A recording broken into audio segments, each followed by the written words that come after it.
Let's take a look at post-partition language policy. Several statements regarding language policy have been made since the inception of Pakistan by several diplomats, documents, constitutions, etc. The 1973 Constitution includes these two clauses. One which says that English language may be used for official purposes until arrangements are made for its replacement by Urdu. So the idea is that since English had been used for running the affairs of the undivided India, Urdu had never been used in those domains. So Urdu in a way was not ready to perform all these administrative or other functions linked with the running of the affairs of the government of a country. Therefore, until the time that Urdu had developed itself to be able to perform those functions, English would continue to be used in all these domains. But the idea was that ultimately Urdu will replace English. In the same constitution, there's another clause which talks about the use of other languages. For example, a provincial assembly may by law prescribe measures for the teaching, promotion and use of a provincial language in addition to the national language.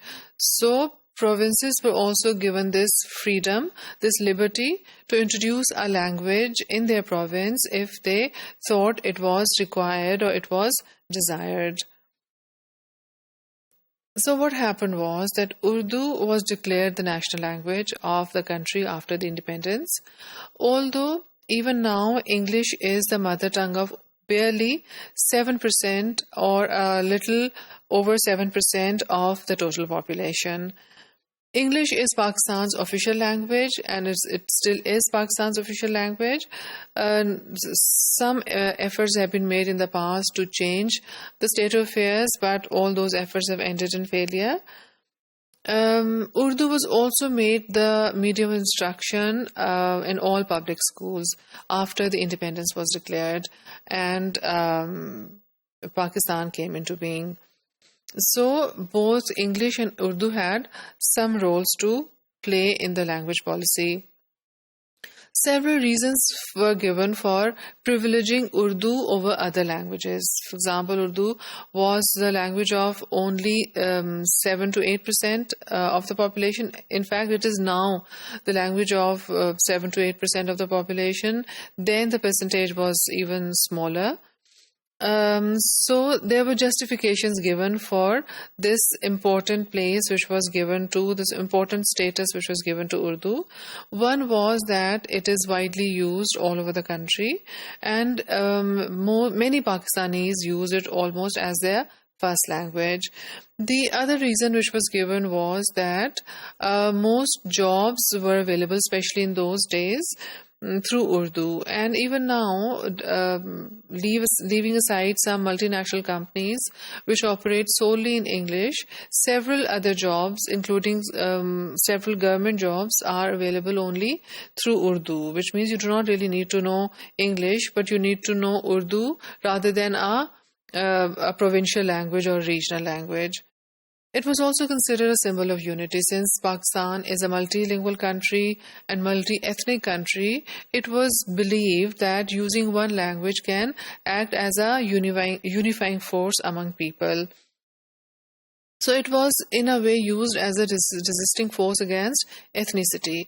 It was believed that ethnic differences can be controlled if everybody spoke the same language.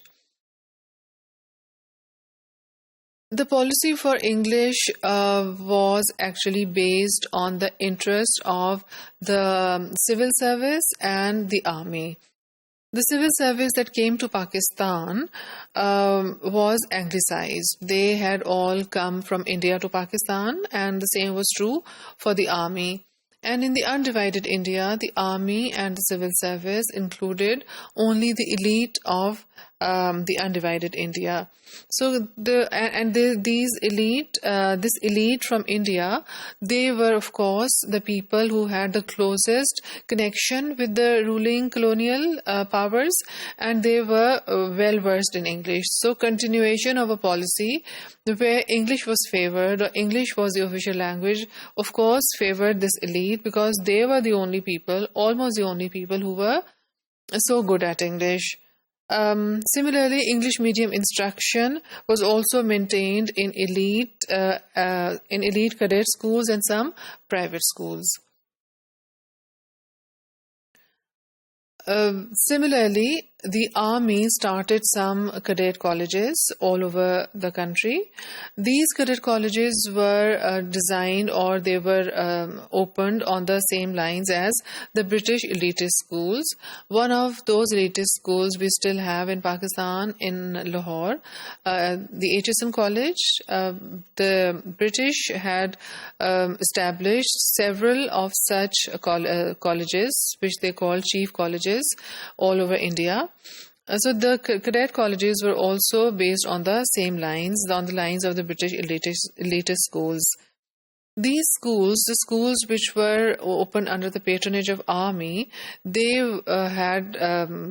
they were subsidized. They offered subsidized fee to the people who could get admission in these schools or colleges, and they were often the elite.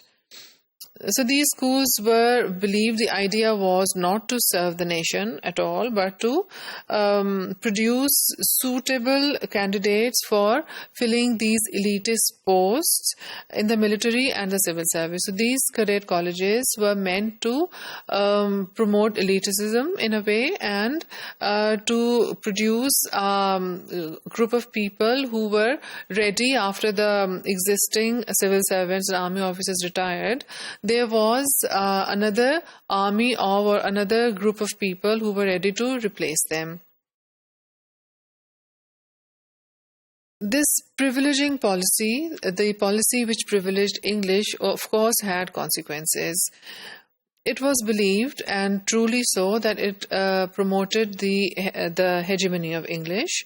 And in this way, by promoting the dominance of English, it weakened the local languages.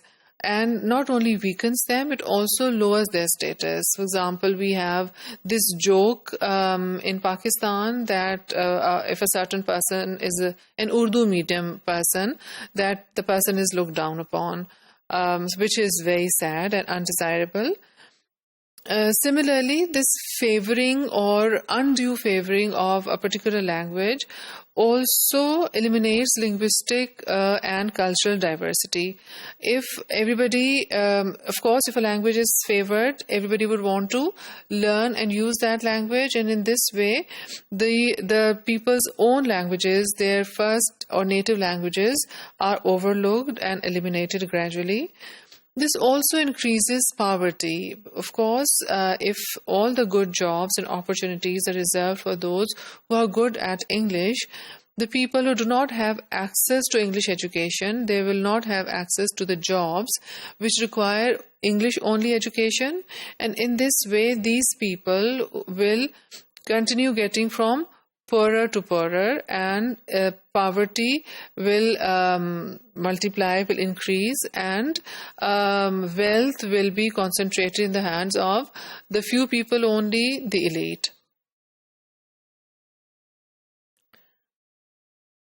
The continuation of this parallel system of education, part of the population or one segment of the population attending public sector Urdu medium schools, and a small segment of the population attending the elitist English medium schools, this also is a reflection of British policy. That is exactly what the British had done. They had reserved the chief colleges or the elitist English schools for the existing elite of the country to ensure their loyalty, and the masses were educated in the vernacular.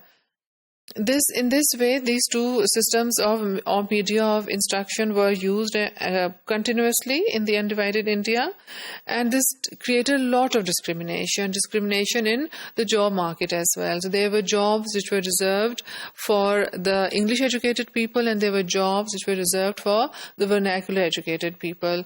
And of course, there was a lot of difference in the two kinds of job.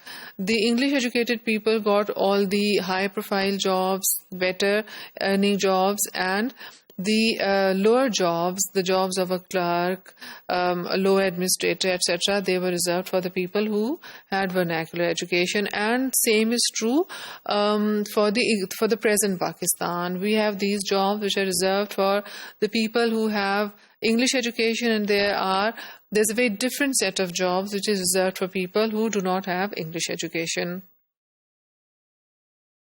There were certain policies implemented for introducing Urdu and bridging this gap between different classes. During General Zia's regime, the policy of Urduization was introduced, and Urdu was implemented as a medium of instruction in all government schools from class 1. The idea was that first the people who had just started learning Urdu or using Urdu as medium instruction will matriculate as medium instruction with Urdu as medium of instruction, and then gradually Urdu will be introduced in the college and the university, etc. But it was easier said than done. There were several political factors and also economic factors which were involved. The books in the higher education were not available in English, and before it could come to the higher education, there was a lot of political pressure exerted by the elite again, who could not for a second think about sending their children to Urdu medium schools or having their children educated through Urdu as medium of instruction. So this political influence led to the discontinuation of this Urduization policy of General Zia. Then General Musharraf implemented an English policy where the idea was to introduce English from class 1 as a compulsory subject. And English was also likely to be introduced for teaching of subjects which dealt with technology, science, etc., for example, maths, computer science. This policy also failed because there was an unavailability of enough number of English teachers. So we see this choice of language for the medium instruction has been going on since Pakistan came into being, and the choice of one language over the other has been an outcome of political expediency rather than any other factor. So we see as a result, because of these parallel policies, language policies, and parallel medium instruction, we see an ambivalence towards English in our country. We have these mixed feelings of hate and love for English. So there are people who hate English because it is a source of deprivation for them. But at the same time, if given an opportunity, they would like to learn English and reap all the benefits which come along with learning English.